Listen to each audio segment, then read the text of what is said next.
Halo, saya Desra Serensi Manungkalit.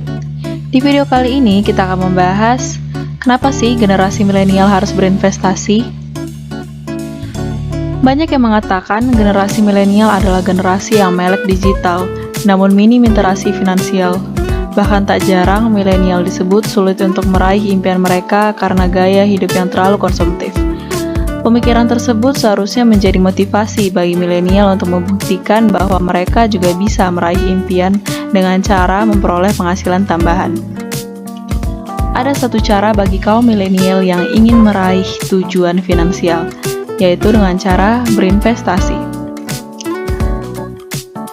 Alasan lainnya kenapa generasi milenial harus berinvestasi, yang pertama yaitu untuk memenuhi kebutuhan dan keinginan. Setiap orang itu mempunyai kebutuhan dan keinginan. Kebutuhan adalah sesuatu yang kita penuhi untuk kelangsungan hidup kita. Sedangkan keinginan adalah sesuatu yang sebenarnya nggak terlalu kita butuhkan, tetapi rasanya pasti bahagia kalau kita bisa memenuhi keinginan kita itu. Dan juga, kebutuhan setiap orang makin lama akan makin bertambah. Nah, dengan berinvestasi, kita akan bisa memenuhi kebutuhan kita dan juga akan lebih cepat mendapatkan keinginan kita.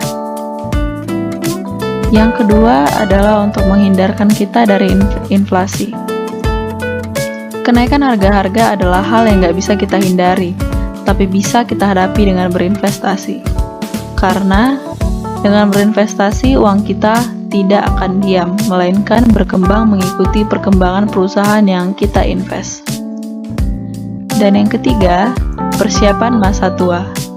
Saat sudah memasuki usia senja, fisik yang dimiliki sudah tidak mampu untuk bekerja, sehingga penghasilan semakin berkurang jika dibandingkan saat masa-masa produktif. Agar masalah tersebut tidak berakibat fatal, maka kita perlu untuk berinvestasi sejak muda.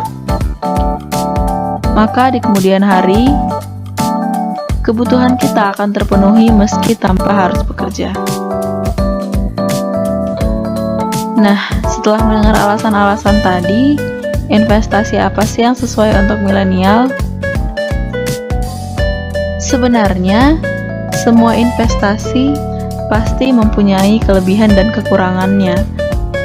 Tetapi soal keuntungan, investasi di pasar modal secara jangka panjang lebih menguntungkan karena kamu bisa mendapatkan passive income lewat investasi yang rutin. Saatnya menyisihkan uang jajan kamu setidaknya Rp100.000 per bulannya. Jadi, sekian video dari saya. Terima kasih telah menonton.